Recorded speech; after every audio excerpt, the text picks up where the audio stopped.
کوئی انسان یہ دعویٰ نہیں کر سکتا کہ میں نے دیا یا میں لے سکتا ہوں. جی یہ بالکل ناجائز اور آپ سمجھیں کہ گناہ کبیرہ کے زمرے میں یہ بات آتی ہے کہ کسی بھی وارث کو اس کی وراثت سے محروم کیا جائے. یہ تو قرآن پاک کی آیت تھی. حدیث رسول میں ارشاد یہ ہے من قطع میراث وارثہ قطع اللہ میراثہ من الجنہ، کہ جو کسی وارث کی میراث کو کاٹے گا یعنی اس کو اس حق سے محروم کرے گا تو اللہ اس کو جنت سے محروم کرے گا. اللہ اس کی جنت سے جو وراثت ہے اس کو محروم کر دے گا. پھر وراثت کے حوالے سے جب مسائل بیان ہو چکے قرآن پاک میں سورۃ النساء میں، تو آخر میں ایک بہت پیارا جملہ یہ ارشاد فرمایا گیا کہ تلک حدود اللہ، یہ اللہ کی حدیں ہیں. یعنی اللہ نے ایک حد بندی مقرر کی ہے، جی اس سے تجاوز نہیں کرنا.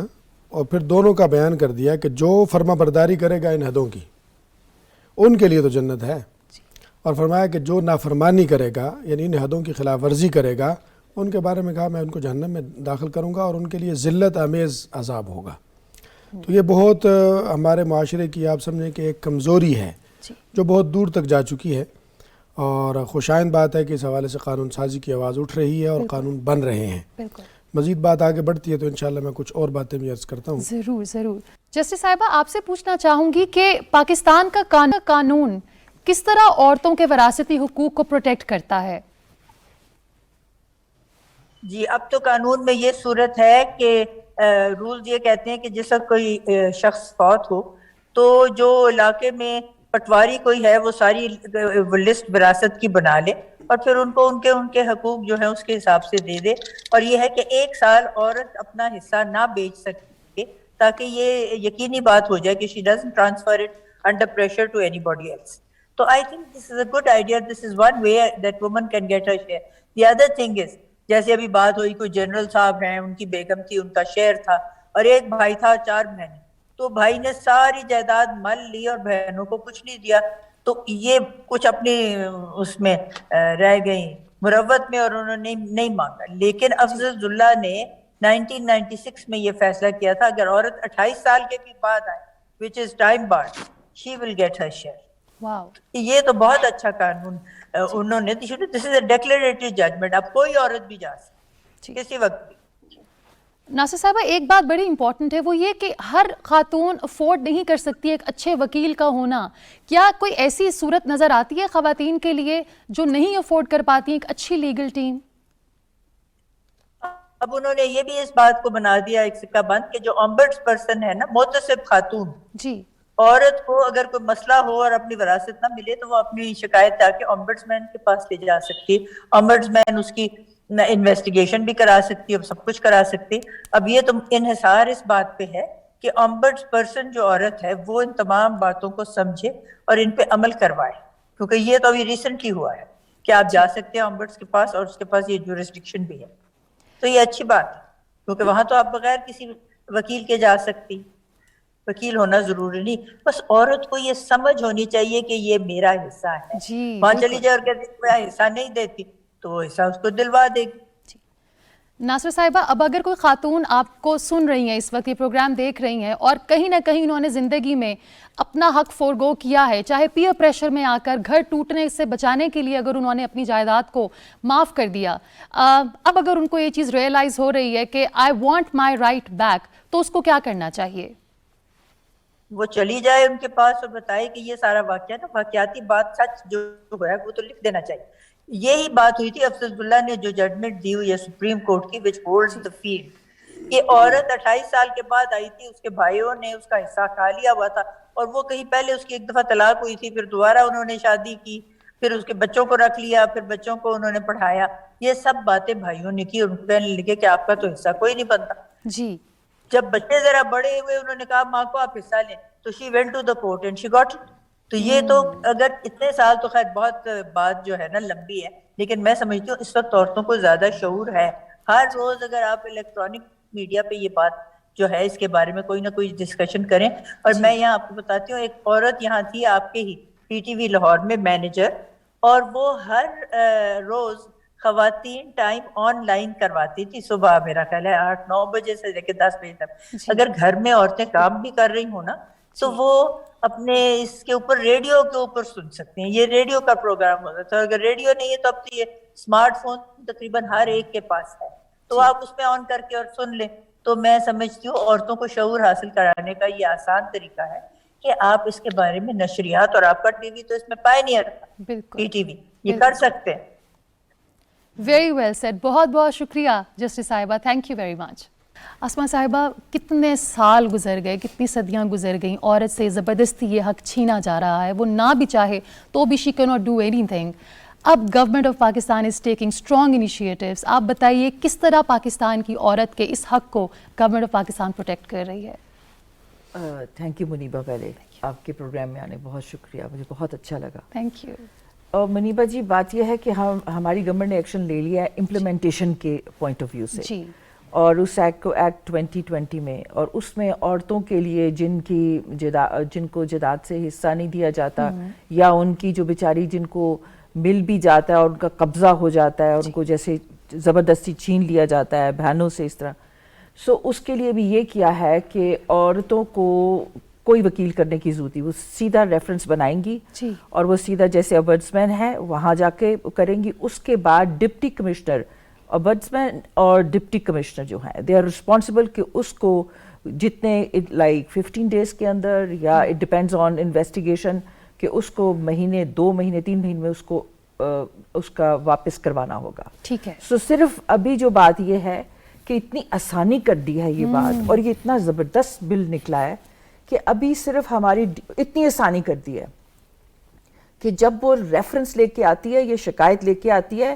تو وہ مسٹ ہے اس کو اس کی کیا کہتے ہیں پورے کیس کو کلیئر کرنے کا, اور جو اس کا رائٹ ہے وہ ملے گا. ادروائز اگر وہ رائٹ نہیں دلواتے تو پھر جو ادھر آفیشلز رسپانسبل ہیں ان کے لیے پھر سزا رکھ دی گئی ہوئی ہے. سو وہ آئی تھنک ابھی یہ بڑا سخت آ گیا ہوا ہے, اسپیشلی فار آفیشلز, کہ جو اگر نہیں کریں گے. اس میں ڈپٹی کمشنر بھی انوالو ہے. اگر اللہ نہ کرے کہ وہاں پہ اس کو لگتا ہے کمپلیننٹ کو کہ ombudsman میں تھوڑی سی لیٹ ہو گئی ہے, تو وہ چاہے تو ڈپٹی کمشنر کو کہہ سکتی ہے, ٹھیک ہے, کہ یہ میرا نہیں ہو رہا, بٹ دو رسپانسبل, اور it is very very strong. یعنی کہ ایک عورت کو وکیل ڈھونڈنے کی, وکیل کرنے کی ضرورت نہیں, صرف شکایت لے کر جائے کرنی, اور جو اس کے پیچھے فورس لگا دی ہوئی ہے, ٹھیک ہے, جس دن اس کا کلیئر ہوتا ہے وہ سب اس کو دلا دیا جائے. اور آسما صاحبہ, یہ سوال بڑا امپورٹنٹ ہے. ہمارا یہ پروگرام بہت ان شہروں میں بھی, چھوٹے چھوٹے دیہاتوں میں بھی دیکھا جا رہا ہے, کیا ہر پورے پاکستان کی عورت کے لیے یہ سیم رول اب اپلائی ہوتا ہے کہ وہ سیم ہے؟ صرف سندھ میں دیکھیں, یہاں پہ میں آپ کو آفیسرز بتا دیتی ہوں, اس میں آپ کو بس ابھی صرف یہ ہو گیا ہے, ہر پڑھی لکھی عورت کا ابھی اس پہ ڈیوٹی ہو گئی ہے کہ وہ اس لاء کو ہر عورت تک پہنچائے. آپ لوگوں کی بھی, خواتین کی جو اینکرز ہیں, آپ کی بھی ڈیوٹی ہوگی, چاہے وہ مارننگ, اسپیشلی جو مارننگ شوز کرتی ہیں, کہ آپ ہر روز اس لاء کو پڑھیں. اور سمپل, ویری سمپل, کہ آپ نے ریفرنس بنانا ہے, آپ نے جا کے سول کورٹ میں دے دینا ہے, ٹھیک ہے, اور ombudsman, ساری سول کورٹ بھی رسپانسبل ہے, ombudsman بھی رسپانسبل ہے, اس کے بعد ڈپٹی کمشنر بھی, جس دروازے پہ وہ جائے گی اس کو فیسیلیٹیٹ, سب کا حکم ہو چکا ہے, فیسیلیٹیٹ کرے گا. اور اگر وہ اس کو نہیں کرتے تو پھر تو سارے تینوں جو یہ فورمز ہیں نا, ڈومینز, وہ الرٹ کر دی, سب کو سزا ہو جائے گی. یہ بات ہے. صرف ہمیں عورتوں کو, ان عورتوں تک میسج پہنچانے کا وہ ہے. سو آپ کو ویسے لے لیجئے, آئی فیل ہم نے تو لے رہے ہیں کہ یہاں پنڈی میں ہم ہر گھر میں خواتین کو پہنچا دیں, لیکن جو میڈیا کا ہے اس کو زیادہ آپ کی بات. ایبسلیوٹلی, یہ بہت بڑی ذمہ داری ہے, چاہے وہ پرنٹ میڈیا ہو, الیکٹرانک میڈیا ہو, سوشل میڈیا ہو. ہم جہاں کڑوی باتیں پھیلاتے ہیں, نیگیٹیوٹی پھیلاتے ہیں, کتنا ضروری ہے کہ ہم ان عورتوں تک یہ بات پہنچائیں کہ ان کے رائٹ کو اللہ تعالیٰ نے جو دیا ہے اسے, گورنمنٹ آف پاکستان اس کو پروٹیکٹ کر رہی ہے. ڈاکٹر صاحب, دنیا کہاں سے کہاں پہنچ گئی, اور ہمارے ملک کی عورت آج بھی اس حق کے لیے لڑ رہی ہے, کبھی سڑک پہ نکل کر, کبھی گھروں میں چیخ کر کہ وہ حق مجھے دے دو جو میرے رب نے مجھے دیا ہے. کیا یہ تربیت کی کمی ہے یا یہ تعلیم کی کمی ہے کہ ایک شخص, وہ مرد جو اپنے آپ کو پروٹیکٹر کہتا ہے, عورت کے حق کو پامال کرتا ہے؟ دیکھیں, میرے خیال میں یہ دونوں چیزوں کی ہی کمی ہے, اور اگر دونوں میں موازنہ کیا جائے کہ کس کی زیادہ کمی ہے تو میں تربیت کو کہوں گا, کیونکہ تعلیم تو بعد میں شروع ہوتی ہے نا. تربیت جو ہے وہ تو بچہ آنکھ کھولتا ہے, گھر میں آتا ہے, اس کی تربیت شروع ہے, اور وہ تربیت بھی دونوں طرح کی ہوتی ہے، یعنی ایک تو انفرادی رویوں کی تربیت ہوتی ہے اور ایک سماجی رویوں کی تربیت ہوتی ہے۔ اچھا، بچہ جب اسکول جانے سے پہلے ہی، ابھی یعنی اگر 5 سال کا بھی بچہ ہے تو وہ اپنے گھر میں دیکھ رہا ہوتا ہے کہ میری ماں کے ساتھ لوگوں کا رویہ کیسا ہے، اور یہ صرف ماں کے ساتھ رویے کی بات نہیں ہے، مجموعی طور پر ہمارے معاشرے میں جو ایک رویہ ہے کہ اگر آپ کسی کا حق مار سکتے ہیں تو مار لیں، یعنی اس کو آپ جدا کر کے نہیں دے سکتے۔ یہ جو خواتین کے حق مارنے کا مسئلہ ہے، یہ ہمارے لوگوں کو اگر موقع ملتا ہے کسی دوسرے کا حق مارنا تو وہ بھی مار لیتے ہیں، یہ اس سے جڑی ہوئی چیز ہے۔ تو یہ رویے ڈیولپ ہوتے ہیں نا۔ اچھا، اب رویے ڈیولپ ہونے میں جب یہ دیکھا جاتا ہے، بچہ یہ دیکھتا ہے، اکثر یہ بھی دیکھا گیا ہے کہ صرف مرد ذمہ دار نہیں ہے، بعض ساس فار ایگزامپل کہ اگر بیٹا فوت ہو گیا اور بہو ہے، بہو کا جو حق ہے تو ساس کوشش کرتی ہے کہ جی میں اپنے پوتے پوتیاں رکھ لوں، اور بلکہ پوتے رکھ لوں، اور جو بہو ہے اس کو نکال دیا جائے، اور اگر کچھ اس کو حق ملنا بھی ہے تو پوری کوشش کی جاتی ہے کہ وہ حق چھینا جائے۔ تو اس میں ذمہ دار دونوں ہیں، اور یہ رویے جو ہے، ظاہر ہے ہم یہ بات جانتے ہیں کہ یہ رویے ہر گھر میں نہیں ہیں، لیکن زیادہ تر گھروں میں یہ لاقانونیت کے رویے ہمارے یہاں ہیں۔ میں مثال دیتا ہوں، جیسے میں ان کو دوسری چیزوں سے جوڑ رہا ہوں نا، کہ لاقانونیت ایک چیز کی نہیں ہوتی۔ ہم بچوں کو اسکول لے کر جاتے ہیں چھوڑنے کے لیے، اور میں نے یہ دیکھا ہے اسلام آباد جیسے شہر میں بڑی بڑی گاڑیوں میں مائیں اور والدین خود ڈرائیو کرتے ہوئے بچوں کو لے جا رہے ہیں، اور وہ سگنل پہ نہیں رکتے۔ تو یعنی بچے کی آپ اسی وقت سے تربیت یہ کر رہے ہیں کہ جی سگنل اہم نہیں ہے، اور یہ ایک میسج ہوتا ہے کہ قانون اہم نہیں ہے۔ اور جب آپ کی گٹھی میں بچوں کی شروع سے یہ بات آپ والدین ڈال دیتے ہیں کہ جی قانون اہم نہیں ہے، چاہے وہ ٹریفک کا قانون ہو، کسی کے حق مارنے کا قانون ہو، تو وہ رویے بڑے ہوتے ہوتے مضبوط ہو جاتے ہیں۔ تو بنیادی طور پر تو یہ تربیت کی بات ہے۔ اچھا، تربیت کے بعد آ جاتی ہے تعلیم، یعنی اور تعلیم ظاہر ہے اس کا آغاز علم جو حاصل کیا جا رہا ہے اسکول میں یا مدرسے میں، جہاں پر بھی، وہاں پر کیا چیزیں سکھائی جا رہی ہیں اور کیا چیز نہیں سکھائی جا رہی۔ ہمارا زیادہ زور بہت ساری چیزوں پر ہے، ہم بہت جس کو رٹا لگانا کہتے ہیں کہ یہ یاد کر لو، وہ یاد کر لو، حساب پڑھ لو، سائنس پڑھ لو، لیکن وہاں پر بھی آپ ابھی بھی نصاب اٹھا کر دیکھ لیں، اس میں بہت کم توجہ اس چیز پر ہوتی ہے کہ آپ اچھا انسان بنائیں۔ کیریکٹر بلڈنگ نہیں ہے، کیریکٹر بلڈنگ نہیں ہے، اچھا انسان بنانے کی کوشش نہیں کی جا رہی، ایک ذمہ دار شہری بنانے کی کوشش نہیں کی جا رہی۔ اچھا، جب آپ کے یہاں ایک اچھا، کیونکہ یہ کسی کا حق نہ مارنا یہ بھی ایک اچھے شہری ہونے کی علامت ہے نا، ایک ذمہ دار شہری کی علامت ہے کہ ذمہ دار شہری، ذمہ دار فرد، ذمہ دار باپ، ذمہ دار بھائی جب وہ نہیں ہوگا ذمہ دار دوسری چیزوں میں، تو اس کی کوشش یہ ہوگی کہ میں گھر پہ بھی ذمہ دار نہ ہوں، اور ذمہ دار نہ ہونے کا مطلب یہ کہ اگر میں کسی کا حق چھینتا ہوں تو چھین لوں۔ اب اس کا حل کیا ہے؟ حل اس کا یہ ہے، ایک تو یہ کہ تربیت میں ہماری گھر کی سطح پر بھی دونوں انفرادی اور سماجی رویے بہتر کرنے کی ضرورت ہے، جس میں یہ چھوٹی چھوٹی چیزیں جو میں نے بیان کی وہ بھی آ جاتی ہیں، اور تعلیم میں ہمیں شروع سے ہی ایسی چیزیں، ایسا مواد ڈالنا چاہیے۔ ابھی بھی جو نیا بھی جو نصاب آیا ہے، میں خود چونکہ تعلیم کے شعبے سے میرا تعلق ہے، اس کو بھی میں نے دیکھا ہے، ایک اچھا کام کرنے کی کوشش کی گئی ہے، لیکن اس میں بھی جو کمی ہے وہ کمی یہی ہے کہ اس میں بھی زیادہ تر زور جو ہے کہ یہ یاد کر لو، وہ یاد کر لو، وہ یاد کر لو۔ اچھا، یاد تو کر لو، لیکن رویے تبدیل ہو رہے ہیں یا نہیں ہو رہے ہیں، اس پہ زور نہیں ہے۔ تو سکھانا کیا ہے؟ دیکھیں، عورتوں اور مردوں یعنی لڑکوں اور لڑکیوں دونوں کو بچپن سے ایک دوسرے کا احترام کرنا یہ سکھانا بہت ضروری ہے۔ ہمارے ہاں جب احترام کی کمی ہو جاتی ہے، اور اس میں اس چیز کا بھی دخل ہے کہ اسکول کی سطح پر بھی جب لڑکے بڑے ہو رہے ہوتے ہیں تو ان کو نہ صرف والدین بلکہ اساتذہ بھی مختلف چیزیں دانستہ یا نادانستہ ان کے ذہن میں ڈال رہے ہوتے ہیں، اور وہ ہوتا ہے مائٹ از رائٹ والا کانسیپٹ کہ جی جس کی لاٹھی اس کی بھینس، اگر تم لڑکے ہو تو تم بالادست ہو، اور بالادست ہو تو تم بہت کچھ کر سکتے ہو، اور کہا جاتا ہے کہ تمہیں یہ نہیں کرنا، تمہیں رونا نہیں ہے، تم کمزور نہیں ہو، تم کیا لڑکی ہو؟ اچھا، اب وہ یہ جو ٹھوس کے دماغ میں بٹھایا جاتا ہے کہ یہ ہے کہ آپ کمزور نہیں ہیں، اور کمزور نہیں ہونے کا مطلب آپ طاقتور ہیں، اور طاقتور ہونے کا مطلب یہ کہ اگر آپ کسی کا حق چھین سکتے ہیں تو چھین لیں۔ بالکل۔ تو اس کا براہ راست اس سے تعلق ہے۔ ایک تو یہ مردوں یا لڑکوں کو اس چیز کی تربیت پرائمری، سیکنڈری اور یونیورسٹی لیول تک یہ دینا۔ بالکل۔ دوسرا، ہماری جو خواتین یا بچیاں ہماری آگے نکلتی ہیں ان میں دو چیزوں کی بڑی واضح کمی پائی جاتی ہے۔ ایک، ہمارے ہاں کیونکہ دیکھیں اعتماد کہاں سے آتا ہے، یہ بات تو ماننی پڑے گی نا کہ ہمارے ہاں بچیوں میں، میری خود جیسے میں نے کہا کہ میری خود اپنی 3 بچیاں ہیں، بیٹیاں ہیں، ہم دیکھتے ہیں کہ ہمارے ہاں بچیوں میں اعتماد کی کمی ہوتی ہے۔ اچھا، اور اعتماد کی کمی ہی کی وجہ سے وہ جب بڑی بھی ہو جاتی ہیں تو اپنا حق مانگنے کی ہمت نہیں کر پاتی۔ تو وہ جو جس کو کہتے ہیں نا شروع سے آپ کو کانفیڈنس بلڈنگ، جو بچیوں کا اعتماد ہے وہ شروع سے آپ کو بڑھانا ہے۔ تعلیم میں لڑکوں اور لڑکیوں کا ساتھ پلنا بڑھنا اور آگے جانا یہ بہت ضروری ہے۔ یعنی کہ جتنا آپ سیگریگیشن کرتے چلے جائیں گے اتنا لڑکیوں میں اور عورتوں میں اعتماد کم ہوتا چلا جائے گا، اور جب اعتماد کم ہو جائے گا تو وہ 2 مردوں کے سامنے کھڑے ہو کے بات نہیں کر سکتی۔ Very well said. بات یہ کی جاتی ہے کہ ہمارے ایجوکیشن سسٹم سے نہ ہم اچھے انسان بڑے کر رہے ہیں، نہ سٹیزنس بڑے کر رہے ہیں. اور یہ جو پاور امبیلنس ہم بچپن سے بچوں کے دماغوں میں ڈال دیتے ہیں نا کہ لڑکا طاقتور ہے تو کچھ بھی کر سکتا ہے، نو ونڈر کہ وہ بڑا ہو کر ایک لڑکی، چاہے وہ ماں ہو، بہن ہو، بیوی ہو یا بیٹی، اس کا حق چھینتا ہے، چاہے وہ وراثت کا ہی حق کیوں نہ ہو. کچھ متس ہیں جو کہ مفتی صاحب ہم جب بھی بات کرتے وراثت کے حقوق کی تو بہت سے مرد اٹھ کر یہ کہتے ہیں ہم نے اپنی بیٹی کو پڑھا لکھا کر باہر سے تعلیم دلا دی، اس کو پی ایچ ڈی کرا دی، اس کو پڑھا دیا، اب جائیداد کا لے کر وہ کیا کرے گی. یا پھر یہ کہا جاتا ہے کہ ہم نے اتنا قیمتی جہیز بنا کر دیا تو اب بھی اس کو جائیداد میں حصہ چاہیے. تو سب سے پہلے تو یہ بتائیے کہ کیا جہیز دینا ایک اسلامی فعل ہے یا نہیں؟ دوسری بات، اگر آپ بچی کو پڑھا رہے ہیں تو اس کا مطلب ہے جائیداد سے اس کا کوئی تعلق نہیں؟ یہ بہت اہم سوال ہے اور ہمارے معاشرے میں یہ ذہنیت بہت زیادہ ہے. جی.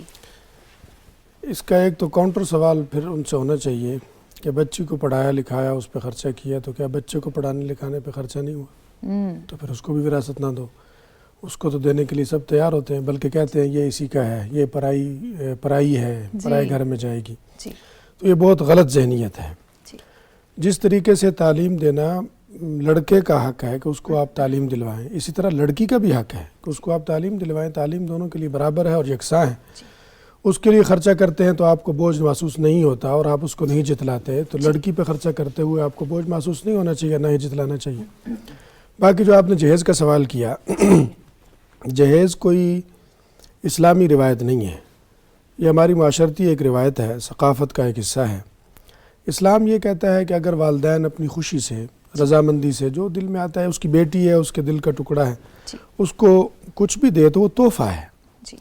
تو جس طریقے سے ہم اپنے بیٹوں کو تحفے تحائف دیتے ہیں، بڑا ہوا سائیکل لے کے دے دی، اس سے بڑا ہوا موٹر سائیکل لے کے دے دی، اور اگر اپنی حیثیت ہے تو گاڑی اور کار لے کے دے دی، تو جس طرح وہ تحفہ ہے اس کی وجہ سے وراثتی حق میں کوئی اثر اور کوئی کمی واقع نہیں ہوتی. اسی طریقے سے جہیز اگر دیا ہے، آپ نے اپنی مرضی سے دیا ہے، تو وہ ایک تحفہ ہے، اس کی وجہ سے جائیداد پہ کوئی اثر نہیں پڑے گا. اس کا جو جائیداد کا حق ہے وہ بدستور باقی رہے گا.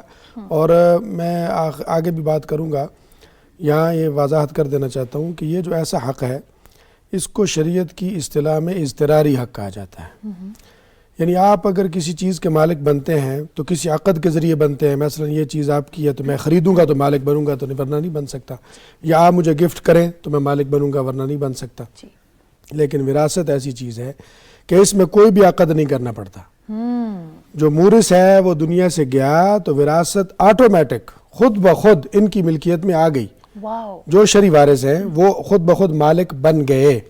اسی کنسپٹ کی وجہ سے یہ بات کہی جاتی ہے کہ دیگر چیزوں کے جو انتقال ہیں وراثتی یا دوسرے جو انتقال ہوتے ہیں جائیدادوں کے، اس میں تو خرچہ ورچہ لے سکتی ہے حکومت، لیکن وراثتی انتقال پر کوئی خرچہ نہیں لے سکتی. اور ہے بھی اسی طرح، ہمارا لا اسی طرح ہے کہ کوئی خرچہ نہیں ہونا چاہیے، کیونکہ یہ آٹومیٹک ملکیت ہے، اس میں کچھ بھی کرنا نہیں پڑتا، خود بخود ہونا چاہیے، یہ خودکار طریقے سے. ایک سوال مفتی صاحب میرے ذہن میں آ رہا ہے، وہ یہ کہ جن سے زبردستی یہ حق چھین لیا جاتا ہے اور چھین کر اس جائیداد کو بیچ دیا جاتا ہے، اس کے پیسے کو استعمال کر دیا جاتا ہے، یا بہت سے کیسز میں بچیوں کو باپ آنکھ کر دیتے ہیں اور کہتے ہیں کہ اگر تم سے نہیں برداشت ہو رہا تو میں تمہیں آنکھ کرتا ہوں، اب تم مجھ سے لے کر دکھاؤ. یہ آنکھ کرنے کا کانسیپٹ کیا ہے؟ آنکھ کرنے کا اسلام میں کوئی تصور نہیں ہے.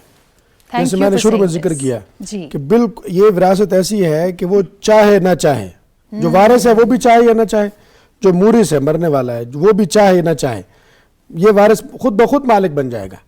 اگر آپ نے کہا کہ میں نے آنکھ کر دیا اور دیگر ورثاء نے اس پہ قبضہ کر لیا تو یہ ناجائز قبضہ ہے شریعت کی نظر میں. اور اس کو اگر بیچا ہے تو یہ اسی طرح ہے جیسے آپ کی چیز میں نے اٹھا کے بیچ دی، اور اس کی سزا ہے، اس کی سزا ہے شریعت میں، وہاں بھی ہے. بالکل. آسماء صاحبہ ایک خاتون، رائٹ، ہمارا خون اس وقت ابل رہا ہے کیونکہ ہم دو خواتین یہاں موجود ہیں. اور صرف میں ضرور آسماء صاحبہ پلیز. بات یہ ہے، آئی ریممبر میرے فادر نے یہ بات کی تھی اور میں ہل گئی تھی. جب وہ باہر دیکھتے تھے نا کوئی اپنے بچے کو مار رہا ہے اور کوئی، تو گھر آ کے بہت وہ ہوتے تھے. تو انہوں نے ایک دن بیٹھے مجھے کہا کہ میں نے کہا بڑا ہمارے ساتھ ٹائم لگانا اور بات کرنا، ڈسکشن کرنا، ریڈنگ وغیرہ. تو میں نے یہ تھرو آؤٹ لرن کیا کہ جس طرح وہ ہمارے ساتھ ٹائم لگاتے تھے، آفس سے واپس آ کے صرف 1 گھنٹے کا نیپ لینا، پھر ہم ایکسپلور کرنے نکل جاتے تھے پہاڑوں میں ادھر میں. آئی لرنڈ، انہوں نے کچھ ایک ایسی بات کی تھی، that was somewhere in English, میں اس کو اردو میں بتاتی ہوں. ضرور. انہوں نے کہا کہ وہ ماں باپ، اس نے کہا جیسے بچے کو مارا ہے، اتنا خوبصورت بچہ پیارا، یہ اس قابل نہیں ہے بیٹے ماں باپ بنے.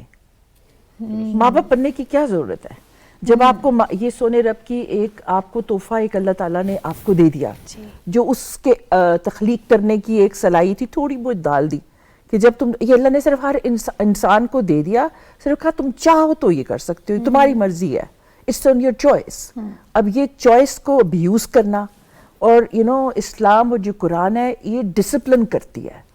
اچھا تھوڑا سا میں آپ سے ان کے جو آپ لوگ باتیں کر رہے ہیں نا اباؤٹ حق، سو ایز فار جو مجھ کو سمجھ آئی قرآن کی، وہ حق کی بات نہیں کرتا، وہ فرض کی بات کرتا ہے. وہ فرض ہے. اور اگر میں یہ آپ کو جو ہم نے ابھی جو ایکٹ نکالا تھا 2020 کا خواتین کا جو بھی بتایا، جیسے آپ کہہ رہی تھی نا کہ وہ لے لیتا، اب یہ اس ایکٹ سے یہ بھی ہوگا کہ اگر انہوں نے لے لیا اور بیچ دیا اور وہ واپس وہ دوبارہ ان کو مل سکتا ہے، وہ بیچیں گے، ان سے نکلوا کے اس عورت کو دے دیں گے. میں یہ سوچ رہی ہوں آسمہ صاحبہ کہ بہت سے مرد اس وقت گھبرا بھی رہے ہوں گے، پریشان بھی ہو رہے ہوں گے، اور آپ کا پریشان ہونا بنتا بھی ہے کیونکہ جو شخص حق تلفی کرے گا اس کو گھبرانا چاہیے. تو کیا ریاکشن آ رہا ہے مردوں کی طرف سے کہ یہ آپ نے عورتوں کو #women empowerment دے دی؟ بیکلیش تو نہیں آ رہا آپ لوگوں کو اس وجہ سے؟ نہیں، میں آپ بتاتی ہوں، مجھے پتہ نہیں ہے، مفتی صاحب زیادہ بتائیں گے. اور جو میں سمجھتی ہوں، میں جب آپ کو کہہ رہی تھی کہ انہوں نے مطلب آنریبل مفتیز کہنا چاہیے نا، اسکالرز ہیں، انہوں نے سماج کو وہ نہیں دی. لیکن اگر فار ایگزامپل ابھی جو میں نے اسٹڈی کی ہے، فار ایگزامپل جیسے آپ بات بتا رہے تھے یہ کہ ماں باپ کے اوپر رشتہ دار بھی دیں تھوڑے بہت، جیسے سورہ نساء میں ہے کہ رشتہ داروں کو بھی فرض ہے کہ ہو تو اس کا حصہ دے دیا جائے.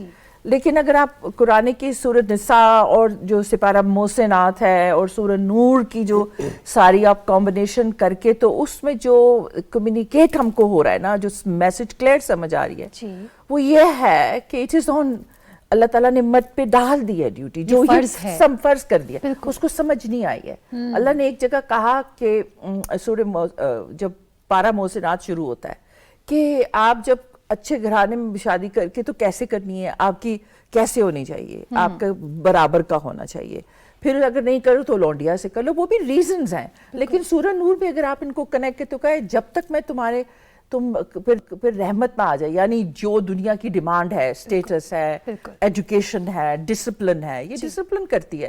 مجھے یہ بک لگتی ہے کہ یہ ڈسپلن کر رہی ہے. یہ کوئی ایسی بک نہیں جس کو مت بنا کر انہوں نے عجیب کر دیا ہوا ہے. سو یہ ڈسپلن بچہ کرنا ہے، اور اگر یہ نہیں کرتے تو اس کا مسئلہ ہے کہ اللہ نے کہا نا ڈو ناٹ میری انٹل، تم شادی نہیں کرو، تو وہ کرنا ہے. تو ڈسپلن جو ہے نا اس کی سائیکل انہوں نے تباہ کر دیا، اور اس لیے آؤٹ آف کنٹرول ہو گیا. اور آسمہ صاحبہ کتنی خوبصورت بات ہے کہ اللہ تعالیٰ مرد اور عورت دونوں کی سیلف اسٹیم کو پروٹیکٹ کرتا ہے. ہمارا دین اگر عورت کو جائیداد میں حصہ دیتا ہے، اس کو اکنامکلی امپاور کر رہا ہے. ڈاکٹر صاحب، ہمارے سماج میں بہت بڑھ چڑھ کر لوگ یہ تو بتاتے ہیں کہ عورت کے فرائض کیا ہیں، اس نے اچھی بیٹی کیسے بننا ہے، اس نے اچھی بیوی، اچھی ماں کیسے بننا ہے. جب عورت کے حق کی بات آتی ہے تو کہاں غائب ہو جاتے ہیں وہ سب لوگ جن کا فرض ہے عورت کو یہ حق دینا جو اللہ نے اسے دیا ہے؟ بتایا نہیں جاتا نا عورتوں کو، اور وہی 2 وجہ اس کی بنیادی ہیں. ایک تو یہ کہ خواتین میں ہماری بچیوں شروع سے لے کر خواندگی کا تناسب بہت کم ہے. ویسے تو پورے ملک میں ہی بہت کم ہے، یعنی سرکاری اعداد و شمار کے مطابق اس وقت 2022 میں خواندگی کا تناسب 60% ہے. یہ سرکاری ہیں، اور غیر سرکاری انڈیپینڈنٹ ریسرچ یہ کہتی ہے کہ یہ 50% سے زیادہ نہیں ہے، کیونکہ 60% میں وہ لوگ بھی شامل ہیں جو صرف نام اپنا لکھ سکتے ہیں. تو اگر 50% ناخواندہ لوگ ہیں تو آپ اندازہ لگائیے 22 کروڑ کا ملک ہے، کم از کم 10 کروڑ ہمارے یہاں ان پڑھ لوگ ہیں. اور خواتین میں ناخواندگی کا تناسب تو 60-70% تک ہے پورے پاکستان کی اگر آپ بات کریں. تو آپ اندازہ لگائیں کہ جب اتنی بڑے پیمانے پر ناخواندگی ہوگی، جو ہماری عورتیں خواتین پڑھ نہیں سکتی، ہم تو صرف شہروں کو دیکھتے ہیں نا، اسلام آباد کراچی میں لوگ پڑھ لیتے ہیں، لیکن ذرا باہر نکلیں آپ دیکھیں دیہی علاقوں میں جائیں تو نہیں ہے. تو پہلی بات تو یہ کہ ہمیں تعلیم کی طرف توجہ دینی ہے. یعنی آپ کا جو سوال کا جواب ہے نا کہ ان کو پتہ کیوں نہیں لگتا، ان کے حقوق کا پتہ کیوں نہیں لگتا. بھئی پتہ کیسے لگے گا، ان کو نکلنے دیا جاتا نہیں ہے. اچھا انٹریکشن ہے نہیں، جیسے میں نے ابھی تھوڑی دور پہلے بات کی. اچھا پھر وہ